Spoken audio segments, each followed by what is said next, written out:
sama teman-teman dijebak gitu ya, perjudian saya. Nah akhirnya dari situlah saya memutuskan untuk mana yang harus saya pilih. Harga di tukang opo, terus penghasilannya dari mana. Nah ya ibaratnya begini, orang yang nggak punya tapi hobinya golf.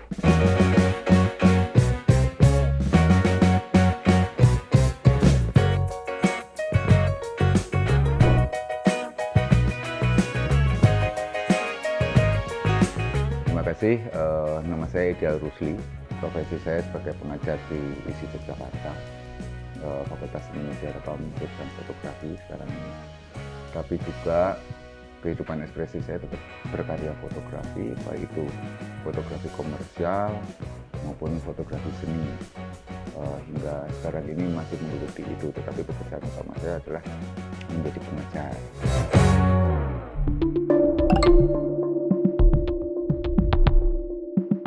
Dunia seni itu adalah dunia keindahan, sehingga pada waktu saya kecil gitu ya, saya suka menggambar. Dari proses menggambar dari SD, kemudian saat kuliah saya tidak meneruskan di kesenangan saya dan hobi saya sejak kecil. Saya kuliah malah bukan di dunia seni, tapi dunia ekonomi, tuntutan masa depan gitu ya. Tetapi senyampang proses perjalanan di ekonomi itu, saya dituntut tetap berkesenian, tapi bukan kesenian menggambar lagi atau kesenian apa lagi, tapi saya lari ke fotografi. Tapi senyampang itu dari dunia fotografi juga menghidupi saya. Saya membantu orang tua supaya tidak ngerepoti terus, sehingga kehidupan saya di dunia fotografi terus menerus. Kenapa saya menyukai fotografi? Karena pada satu sisi adalah masih di dalam dunia visual 2 dimensi terutama. Di satu sisi juga dapat pendapatan untuk meneruskan kuliah saya yang sementara itu saya butuhkan. Proses fotografi menjadi dunia saya yang pertama, yang awalnya suka melukis gitu ya, terus sekarang akhirnya lari ke dunia fotografi sekaligus kuliah. Tapi kan fotografi mahal gitu. Bagaimana hobi saya jalan terus? Yang pertama adalah untuk biaya hidup, yang kedua adalah hasrat estetis.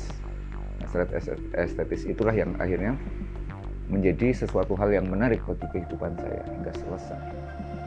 Jadi saya berpikiran bahwa bekerja dengan kesenangan itu adalah sesuatu hal yang mengasihkan dalam proses hidup.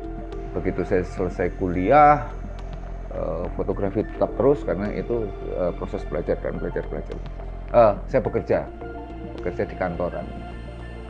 Tapi bagi saya kok kerja di kantoran itu membuat punggung saya sakit, harus duduk, harus ngetik begitu ya. Naluri untuk berkesenian saya tidak bisa tersampaikan gitu ya. Akhirnya saya memutuskan untuk tetap fotografi juga. Saya meyakini bahwa ini adalah hidup saya.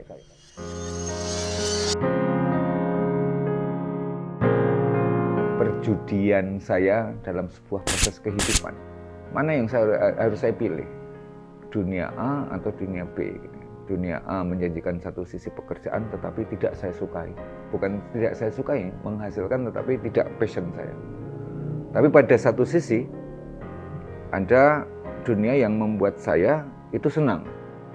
Tapi pada waktu itu kan fotografi belum menjanjikan seperti sekarang.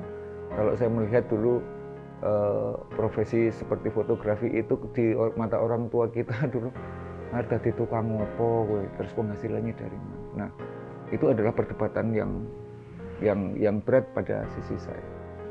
Hanya saya mengajar di ekonomi juga.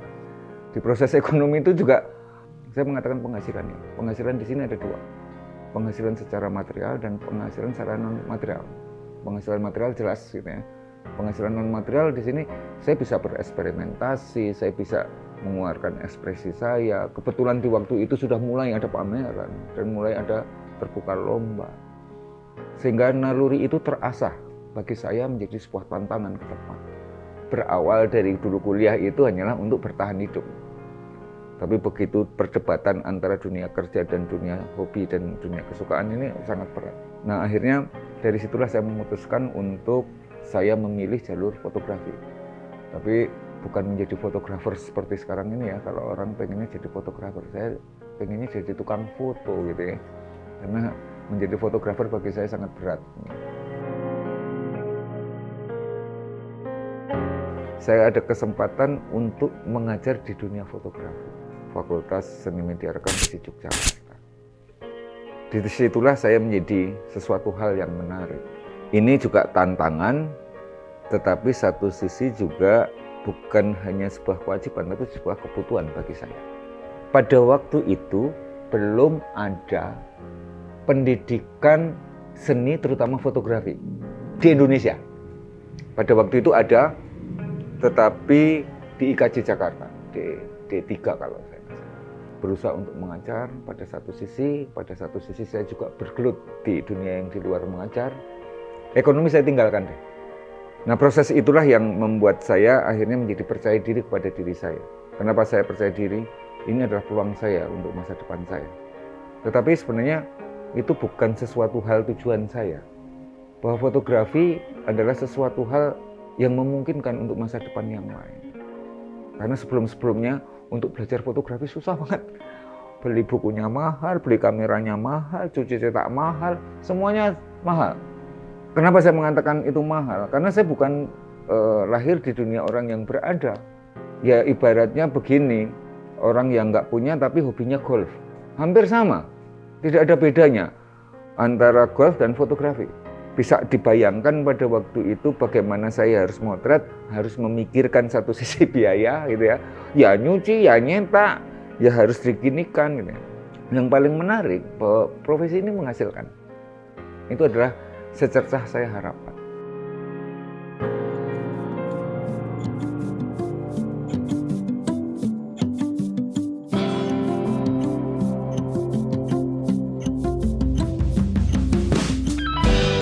Tahun 94 itu baru proses yang namanya pendidikan fotografi ada.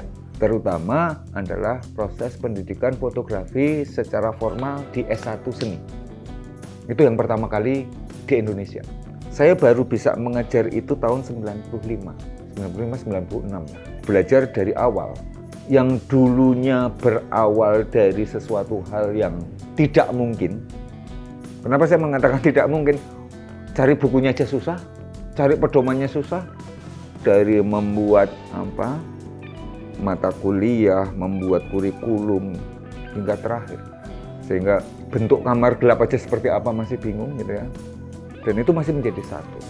Munculnya pendidikan S1 fotografi ini tantangannya juga berat gitu. Kenapa tantangannya berat? Karena ini cabang disiplin ilmu yang baru.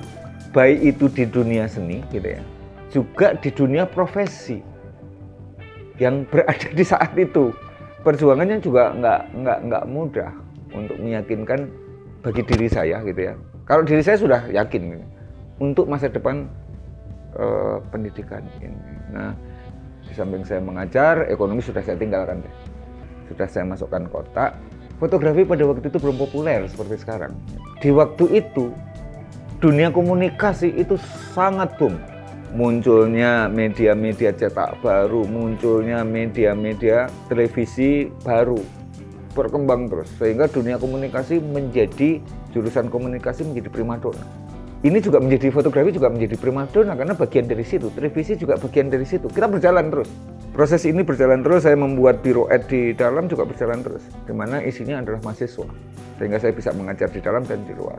Tetapi saya tetap mengajar di dalam karena itu tanggung jawab saya. Tetapi di luar saya membuat komunitas kecil-kecilan dari kamera lubang jarum, kamera komunitas kowongan, komunitas kelas malam itu untuk jurnalistik dan sebagainya. Nah, inilah yang menarik bagi saya bahwa dinamika ini sangat dinamis.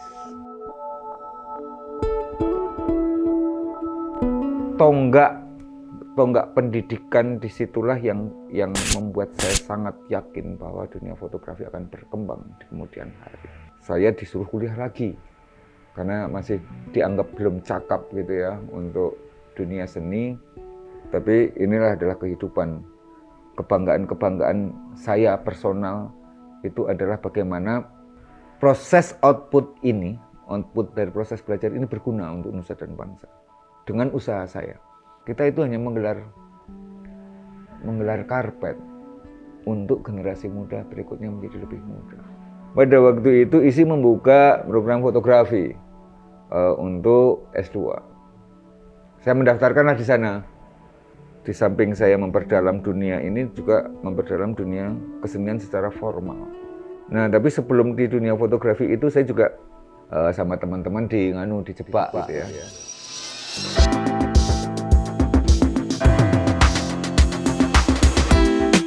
Tapi ini adalah sesuatu hal yang menarik bagi saya. Di samping saya membuka piruet kecil-kecilan gitu ya. Nah, ini malah memperkuat saya. Saya semakin yakin bahwa ini adalah profesi saya yang sebenarnya. Butuh keberanian itu untuk sebuah keyakinan. Ini menjadi sangat penting. Karena dianggap belum pintar juga, akhirnya kuliah lagi, enggak S3. Harus ada bersinergi antara proses pendidikan, proses dunia yang ada di luar.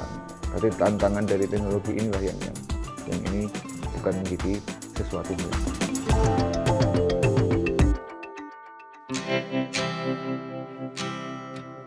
suatu ketika anaknya Bude, ini menarik, anaknya Bude itu memberi saya sebuah kamera. Sebentar, ini saya ambil. Nah, tapi kamera ini sudah jebol, gitu ya. Sudah jebol karena saya juga pengen mencari ini, kamera Ricoh F50. Nah, ini juga lucu juga, karena pada saat saya dikasih kamera ini, gitu ya, dikasih film, saya motret aja. Hasilnya jadi itu kayaknya ini masih SMA deh. Jadi ini proses pengenalan dari menggambar, dikasih hadiah ini. Terus saya hanya motret jadi berupa kamera ring finder. Kalau dulu orang mengatakan kamera ini kamera pocket. Di sini hanya ada ISO, terus kemudian jaraknya juga hanya gunung, manusia dan sebagainya. Jadi ini hanya dengan rasa gitu ya. Tapi bagi saya ini adalah hal yang istimewa bagi saya. Biarpun pada waktu dulu sudah ada single lens reflex ya. Nah, tetapi dengan kamera ini saya bisa kemana-mana. Teman saya punya kakak, terus disuruh motretin ulang tahun. Saya potretlah pakai dengan kamera ini. Terus kemudian setelah jadi, saya susun di album menjadi sebuah cerita dokumentasi, saya berikan. Saya dibayar. Wah, saya seneng banget. Mas iki bayarnya piro gitu kan? Wah mbak, terserah wae mbak, yang jelas saya habisnya untuk beli film ini, untuk ini lah. Terus nganunya gimana? Loh, saya mau dibayar pakai apa? Wong saya makan juga dikasih makan, wong saya tidak mengeluarkan apapun. Tetapi kakak dari teman saya itu adalah bagi saya adalah penghasilan yang awal yang pada waktu itu cukup menggembirakan bagi saya. Kenapa menggembirakan bagi saya? Dengan dapat ini gitu ya. Ternyata menghasilkan juga. Pada waktu itu menariknya adalah bisa untuk beli bakso lah, bisa beli film lebih banyak. Dengan cara seperti ini, saya memotret seperti ini, saya belajar berkomposisi. Akhirnya tahu apa itu komposisi secara otodidak gitu, secara rasa. Saya hanya berpikir pada waktu itu yang penting kejadiannya. Gitu. Saya mencontohkan pas tiup lilin ya, itu saya potret. Jadi bagaimana pada waktu itu belajar komposisi dan bagaimana memotret sesuai dengan momen yang harus nanti diceritakan. Karena mau tidak mau pada saat saya motret berarti di situ ada sebuah cerita yang akhirnya kalau itu dijadikan sesuatu hal menjadi menarik. Jadi seorang fotografer itu seperti seorang bos dan dirijen yang bisa memberhentikan siapapun, kejadian apapun, dan itu boleh menyuruh apapun. Itu yang membuat saya bangga. Oh, ternyata iki so ngendeki kejadian. Nah, ini adalah hal yang menarik. Memberhentikan realitas ini menarik. Memberhentikan realitas masa lalu untuk dipotret lagi, untuk direkonstruksi. Ini adalah hal yang menarik bagi saya.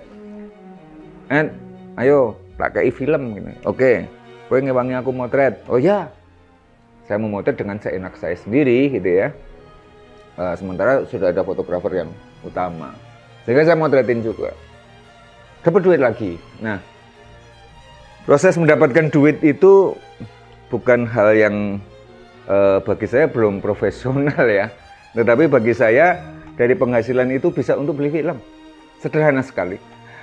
Kenapa saya tidak mencetak pada waktu itu? Beli film aja sudah alhamdulillah gitu kan. Apalagi harus mencetaknya. Wah, mencetaknya nggak punya duit. Jadi akhirnya kalau mau mencetak itu dipilih satu-satu. Wah, iya. Itu pun belum tentu kalau wah ini bagus, begitu dipotret out fokus. Nah, ini tidak seperti sekarang ya. Outfocus maupun tidak outfocus langsung kejadian, kita harus menunggu. Nah, ini adalah hal yang menarik awal mula kamera ini mengenalkan saya di dunia fotografi. Ya, kalau sekarang menjadi rusak-rusak kayak gini nih wajar gitu ya. Karena saya pengen mencari yang kayak gini juga sudah susah sekarang ini. Dengan kamera itu, alhamdulillah, saya menang lomba foto. Tahun 86, saya tahun pertama ini. Saya memotret, akhirnya memberi keuntungan yang lebih. Wah, itu saya nggak bisa tidur itu.